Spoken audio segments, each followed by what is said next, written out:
Всем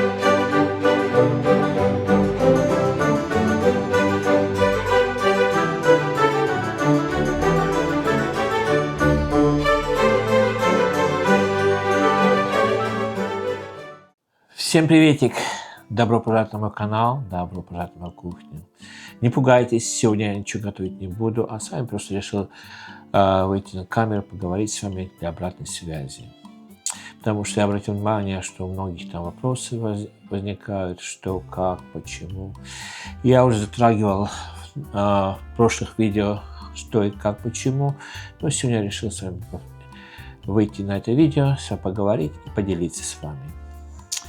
Итак, я живу на юго-востоке Англии, в графстве Кент. Живу здесь уже 18 лет, а в Англии живу уже 25 лет, чуть больше 25 лет.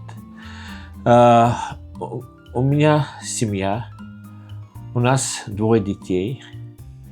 В Англии здесь я проработал на одном рабочем месте 22 года. Моя работа была как на скоростных поездах между Лондоном и Эдинбургом, Шотландией.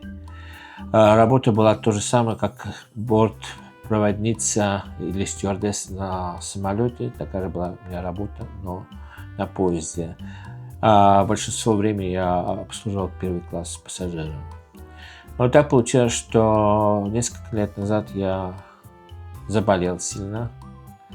И этим самым я потерял работу и по состоянию здоровья вышел на раннюю пенсию и на инвалидность. Чтобы заняться чем-то дома, иначе я дома с ума сойду после работы с народом, я решил, так как я все равно дома должен готовить, я решил открыть этот канал, я готовлю и с вами делюсь то, что я готовлю. Ради Бога, я никого учить не хочу на моем канале. Я самоучка, сам учусь, смотрю на YouTube, на всякие передачи, и на этом у меня возникают идеи, что приготовить и как приготовить. Я знаю, что некоторые блюда мне повторяются на YouTube, но дело в том, что, как на латыни говорится, repetitio est mater studiorum, или повторение мать учения. Так что не ругайте меня за это. И когда я делаю каждое видео, это у меня занимает очень много энергии, потому что если мне плохо, то я все равно делаю видео, но никто это не видит, все это остается за кадром.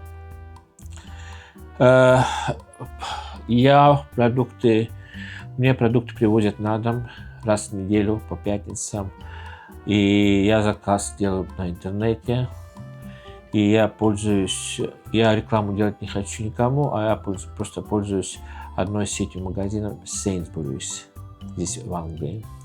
Здесь много других магазинов, где делают доставку на дом, но мне качество продуктов и цены устраивают с того магазина, откуда мне все это привозят. Я иногда показываю, что мне привезли такие закупки, но в последнее время я давно это не делал, потому что практически основа товаров или продуктов то же самое у меня, как хлеб, молоко, яйца, все такое.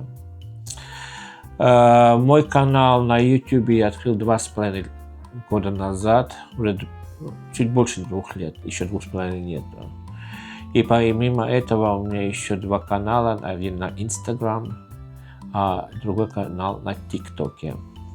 Туда я выкладываю видео с пару месяцев задержки, чем на YouTube, и там shorts видео, там короткие видео сделаны на основе видео, то, что у меня здесь на YouTube. Так получилось, что неделю назад у меня канал украли на ТикТоке. Я послал на ТикТок большую жалобу, и у меня были все имейлы сохранены, кто что украл и как переименовал. Но, к сожалению, ТикТок ничего не сделал, и мне пришлось там открыть новый канал. Но все мои видео я выкладываю с правой стороны в углу. Будет там маленький значок моего канала, как эмблема моего канала. Это оригинальные мои видео. О моей семье. У меня моя половина работает в Лондоне. Хорошая работа. И некоторые дни работает дома тоже, в офисе. У нас 2 детей. Старшему сыну будет 17. Он пошел в колледж в этом году. А младший сын немножко умнее. Он пошел, ему 14 лет, и он в Grammar School ходит. Это школа, куда надо делать поступительные экзамены, и конкурс попасть в эту школу было 4 человека на одно место. Так что получается так, что один умный парень, а другой не очень умный парень. Вот так у нас получилось. Что еще? Сам я родом из Эстонии. Я родился в Эстонии и вырос в Эстонии. И закончил медицинское училище в Эстонии. И проработал по своей специальности как медбрат в Эстонии. И последний год, перед тем, как я покинул Эстонию, я работал старшим медбратом в реанимации в Таллине. Покинул я Эстонию в 1996 году. Это время 90-х, когда по всему Советскому Союзу было еще, постсоветскому Союзу было еще тяжело везде. Так получилось, что я перед этим, пару лет назад, перед этим у меня была поездка в Швецию, в Стокгольм.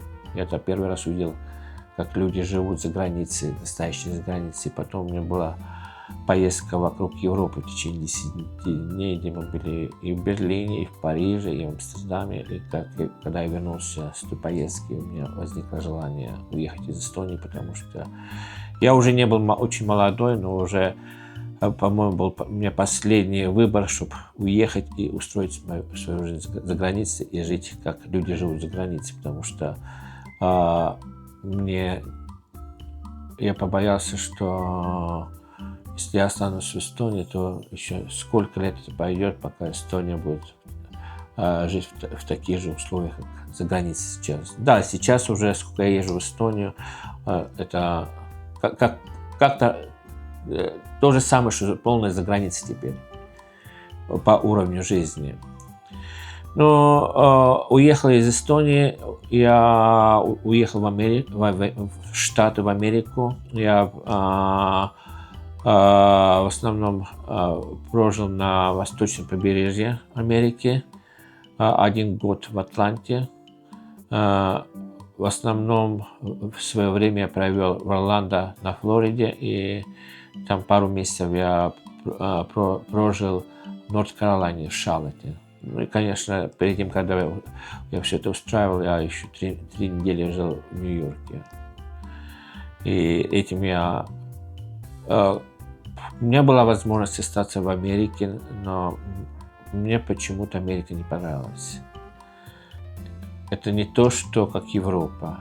И мне это была в основном причина, почему, что я перед миллениум, перед 2000 году, я решил уехать из Америки. Я вернулся в Эстонию, но я был в Эстонии 1,5 месяца, и тогда я решил, что же мне делать, куда податься. И я решил остаться в Европе и прилетел в Англию.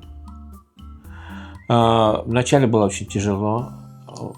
Наш английский школьного уровня совсем другой английский, что здесь, и практически мне пришлось переучиваться самому, и я себя поставил в ситуацию, где вокруг меня друзей никто не разговаривал на русском языке или на эстонском. И практически я себя поставил в ситуацию, что хотел я этого, не хотел, но надо было изучать английский. Дома, когда после работы приходил, я сидел с газетами, газета в одной стороне, между газетой и бумагой у меня словарь был, и все переводил. И потом я уже стал начинать потихоньку писать, и таким образом у меня появился английский. Да, конечно, я говорю на английском. У нас в доме здесь основной язык английский язык, но так получается, что я еще говорю с акцентом. В Эстонии у меня остались родственники, и у меня мама живет в Эстонии, и мама живет у меня с племянницей. Племянница у меня говорит только на эстонском, на русском вообще не разговаривает. Она там с эстонской семьей у нас. И когда я с ней разговариваю на эстонском, но с мамой всегда разговариваю на русском. Вот так получилось. Что бы вам еще интересно сказать? Если перед тем, как я продолжу, я хотел бы всех поблагодарить, что вы заходите на мой канал, вы ставите лайки, я очень благодарен за это, и этим вы помогаете продвижению моего канала. Я очень этим признателен всем вам. Как я делаю меню? Дело в том, что каждое утро, как и все, иногда встаю, я даже не знаю, что я буду готовить. И потом я уже открываю холодильник и начинаю импровизировать, что я буду готовить. Некоторые дни я уже знаю, у меня уже план возникает, что как готовить и что я буду готовить. У меня две любимые передачи по телевизору, пока австралийские передачи. Одна MasterChef Австралия, другая My Kitchen Rules Австралия. Эти передачи я смотрю, и оттуда мне иногда некоторые идеи возникают, чтобы такое готовить. И помимо этого из английских передач мне нравится очень старая передача Two Fat Ladies, две толстые женщины. Такая передача была в Англии. И это смотрю, у меня DVD куплены, иногда я пересматриваю, оттуда возникают идеи. Большое вдохновение насчет готовки у меня мне пришло после просмотра фильма «Julia and Julia». Это женщине Джулия Чайлд, которая была замужем за американским послом в Париже, и она решила учиться французской кухне и показать французскую кухню в Америке. И она меня очень вдохновила, и у нее есть тоже старые передачи на YouTube, я иногда пересматриваю, тоже мне даются какие-то идеи, чтобы такое приготовить.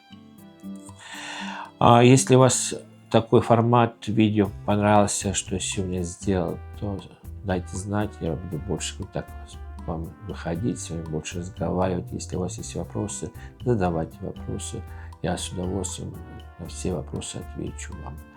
Единственное, что ради Бога я не хочу затрагивать некоторые или совсем никакие политические вопросы на моем канале. Это не политический канал, у каждого есть свои взгляды, я всех уважаю за свои взгляды, за свое мнение, но ради Бога не надо спрашивать меня политические вопросы или спрашивать мое мнение о политике. Я об этом говорить не хочу, потому что я предпочитаю, чтобы у меня канал был нейтральный, потому что у меня головной боли хватает с моими болезнями, чем думать о политике. Даже здесь, живя в Англии, я знаю, что у нас эти дни господин Трамп, президент Америки, был в Англии с почетным визитом, где король Англии с королевой принимали. Я даже это не смотрю по телевизору, потому что у меня свое мнение о господине Трампе, и я просто не хочу в это углубляться. Я просто желаю жить своей жизнью. Да, у меня помимо людей, кто живет в доме, у нас еще 4 кошки. Была собака, но, к сожалению, собака у нас умерла в этом году пару месяцев назад, и осталось у нас 4 кошки. Так что кошки — это наши члены семьи тоже, и наши дети. Самые старшие кошки у нас будет 17 лет. А самой младшей кошке будет 12 лет. Но самая младшая кошка сама пришла к нам 2 года назад. Жила у нас в саду, никуда не уходила. И после этого мы ее решили удочерить. И у нас в Англии пришел закон, что все кошки должны быть с микрочипами, то мы, конечно, взяли ее тоже к ветеринару, и там у нее оказался микрочип. Ну, конечно же, мы позвонили, а перед этим уже кошка у нас жила целый год. И, конечно же, мы позвонили хозяевам этой кошки, а они сказали: мы думали, что она уже умерла, и мы живем в другом доме, нам нельзя никаких животных, что если новые хозяева не против, мы согласны отдать кошку. Ну, в этом случае мы были очень рады, что так все это пошло, что кошка уже была с нами 1 год, мы уже привыкли. И, конечно, было обидно, что так старые хозяева так отнеслись к ней, но все делается к лучшему. Итак, это видео сейчас заканчивать буду. Если у вас есть вопросы, задавайте, с удовольствием вам отвечу. И на этом хотел вам пожелать прекрасной осени. У нас сегодня 18 сентября. Это видео выйдет послезавтра, наверное, или завтра. Посмотрю, как я успею выложить. А в то же время я скажу, что у меня завтра выйдет последнее видео, где я поменял платформу обработки видео. Так что все видео будут немножко, наверное, более такие цветные выходить, потому что я пользовался бесплатным приложением обработки видео, но, к сожалению, эта компания решила заработать денег и сделать все платным, и это перешел совсем на другую платформу обработки видео. Так что я надеюсь, что квалитет видео будет намного лучше, чем были. Итак, на этой оптимистической ноте хотел всем прощаться, пожелать вам самого наилучшего. Как всегда скажу всем: не болейте, потому что болеть — это нехорошо. Я на 10 разных типах лекарств живу. Так что не болейте, берегите друг друга. Всем крепкого здоровья, всемирного неба и пока-пока.